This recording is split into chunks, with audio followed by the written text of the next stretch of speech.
Hi, the pain of a breakup can be devastating, and it can almost feel like very few people understand just how much pain you're in. And then we can kind of almost feel like we're wearing people out by telling them the same stories over and over, or we just can't get over it and move on. It's devastating. And if you find yourself in a breakup right now, I am sorry. I understand how painful and devastating it can be and it can feel. My name is Olivia, and I am committed to helping others understand what relational trauma is, how to overcome it, and ultimately move on with your life. And today is all about the beginning portions of how to deal with a breakup. So it's a good way to think about it. You're dealing with the breakup, you're trying to process through that past experience in the relationship. And there's also grief because you're going to have to let certain dreams go, certain ideas go, you're letting a person go, a relationship go. There's so much loss that goes along with it. So remember, if at any time it's overwhelming, take breaks. And if it's ever too overwhelming, then seek help. You can find a local therapist in your area. You can contact your local health departments, local universities if they have a counseling program. A lot of times they offer free counseling to the public. So there are resources if money is a barrier, which I know therapy can be really expensive, but don't let that hold you back because there are plenty of programs out there available for you to get help, the help that you need. Okay, so everything we're talking about today is coming from I Can't Believe How Much This Hurts, How to Get Through a Breakup. You can find it on Amazon. I'll leave the link below. But just looking at the introduction portion of it. So here are a couple of tips to start to help you to process. And if you're in a place, I don't know about you, but sometimes when you're in the early stages of a breakup, you don't want to let the person go. You don't want to let the relationship go. And it's okay to be there. We don't want to stay there, but I think that's part of the natural progression. And then sometimes you're going to sit there long enough and then you're like, okay, I want out of here. I'm ready to do whatever I have to do to move forward. And so that becomes a different step, right? But in the beginning, I think it's pretty normal to just not want to let go. So if you're there, that's okay. You can still listen to this and just file it away in your brain for a time when you're going to need it. And if you're there today where you're like, no, I Googled it today because I'm done. I'm over it. I want to move on. I want to let this person go, but I can't. Here's a couple of reasons why you might not be able to let them go right now. The first one, number one, you might still be emoting with them. It's really hard because when you break up, that person usually knows everything you're dealing with, what you've been going through. So when something happens, you could just easily contact them if you're still in contact. You don't have to explain the whole backstory. They already know, all of the ins and outs of that situation or of the other person you've been dealing with. And so when you tell them this new bit of information, it's such a comfort.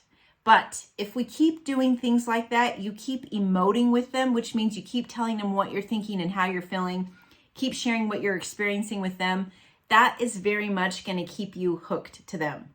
So we have to stop emoting with them. They cannot be the person we call when it's good, the person we call when it's bad, the person we call when we need support, help, comfort. If you keep doing that, at least if they continue to be your first call, that's going to keep you hooked and tethered to that person. Really hard to move on. If you're still being physical with them in any way, that's another thing that's going to keep you tethered. So the more you're letting them in your life, the closer you are to them emotionally and physically, the longer and the harder it is going to be for you to get over the loss of that relationship. So you have to find a new support. And that's part of the grief that we experience because that's part of what we lose when we lose our person. You can see this is part of why it's so painful and so devastating. So we want to make sure we stop emoting and we stop being physical, which means we're going to have to find a new support. For a lot of people, that was your best friend. That may be like your only friend. So it's not surprising. The more that is the case, the harder it is to move on. It doesn't mean you can't though. And it doesn't mean it's impossible. It's just like, oh, okay, I can kind of understand why now it's even harder for me and I have to stop making this be my person. I got to find new people, hopefully multiple people. So this is where you can join groups, clubs. If you play like a sport, join like an intramural sport. Is that what that's called? Intramural? I don't know. Do you know what I'm saying? Like with your city, join some type of a sport, some type of a team, some type of a club, book club, start hiking. Meetups is a great resource. That's where you can plug in your zip code and your interest and hit go, and it'll tell you a bunch of people in your area who are with the shared interest, and they'll have a leader that says, hey, we're all meeting here at this time on this date. This is what we're going to do. And then you select like, I'll go. And then you can go and meet a bunch of people who are like-minded. So that may seem overwhelming right now, but again, we're just filing this information away in our brain in case someday we decide to act on it. Okay, so that's a resource because we have to realize I need to build up probably a new support system. If you have a support system already, then maybe do a bit more to plug into them. It can be really hard when you're grieving because that's really what we're thinking about. That might be all we're thinking about. So guess what? That's all we're going to be talking about. So that's where going through the process that's in I Can't Believe How Much This Hurts is super helpful because it takes you through some exercises that helps get it out of your head so that you don't have to talk about it all the time. Because what you're doing is you're trying to process. You're trying to make sense of your experience and you're trying to make sense of your pain. But we end up like burning people out sometimes when we're doing that. Okay, so the second thing, this is another tip. Tip 2, try to change your space. So if you had a shared space with this person, or let's say that I dated someone and they were always over at my house, every position of all the objects in my home are going to be like a trigger to some sort of a memory that I had with that person. So the more you can change your space, the better. So if this is where the couch is and we used to sit on this couch and watch TV, guess what? I'm going to change the position of my couch. If it was on this wall, I'm going to move this wall. I'm probably going to change the art around in my home. I'm going to move pictures around. I'm going to move my dishes around. I'm going to change my bedroom around. I'm going to change, I may put a different piece of art in my bathroom. Anywhere I can make a change, I want to do that because you have all these associations with that person in your brain. So every time you're seeing something, then it's, leading to a memory. So we want to also signify or signal to our brain change is coming. Things are changing. So let me just start to change my space. That's not always possible. So change what you can. Maybe they never came to your house and the majority of your relationship was over the phone. Maybe you sat in a certain place when you talk to them all the time. If that's the case, change as much of that area as you can.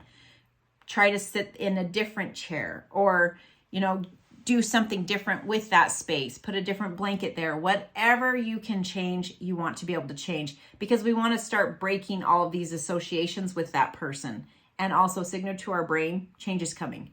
All right, number 3, here's the third tip. You want to commit to the process of healing. I want to be committed to not just really letting this person go, but I want to commit to wellness. I want to commit to wholeness. I want to commit to saving my life. I want to commit to having the healthiest, happiest life I can have. That's what I'm going to commit to. If we just look at it as letting this person go, you might not want to let them go. Maybe you do. Maybe you're at a place where you're like, no, I want them out. I want to let them go. Like, get them out of me. I want them, taken from me. And if you're there, then you can commit to letting them go. But I know for a lot of people, especially early on, the thought of letting that person go is so devastating that we just can't even entertain the thought. And you know what? You don't have to. It's okay. If you can't entertain that thought right now, you don't have to. But could you commit to being well? Could you commit to moving forward with your life? Could you, even that might be too much. Well, then could you commit to at least waking up and getting through your day as safe and as healthy as possible? Find what it is that you can commit to and try to commit to that. Sometimes, actually many times, moving forward in your life is just nothing more than a series of baby steps. So what is your first baby step And can you commit to that? So I think having something to commit to, having some sort of a goal, and this is the direction that we're moving in, this is going to give your brain something to work with and something to work towards. So again, all of this comes from, I can't believe how much this hurts. I do know the devastation of a breakup, how horrible it is, how consuming it can be, how overwhelming it can feel, but it can be different.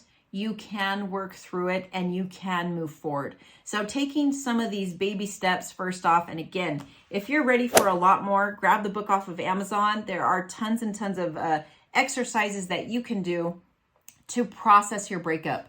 It's really important to process your breakup so that you can truly file it away and be done with it and be ready to move on in a new relationship. Too many times we don't process what we just went through, and then we're jumping right back into a new relationship. And guess what? We're taking all the old trauma and drama with us and we're putting it right into another person just to have it end and then to redo it again with another person. So we want to get away from that pattern because that just creates more devastation. That's just like this machine that eats relationships and then keeps spitting us out, and then we're recycled to the next person. So we want to get away from that. So take the time you need, process your breakup. And again, it's called I Can't Believe How Much This Hurts, because a lot of times it's like, I can't believe how much this hurts, you know? And then you have these questions. Had I known it was going to hurt this much, would I have done it? And sometimes it's a yes, and sometimes it's a absolutely not.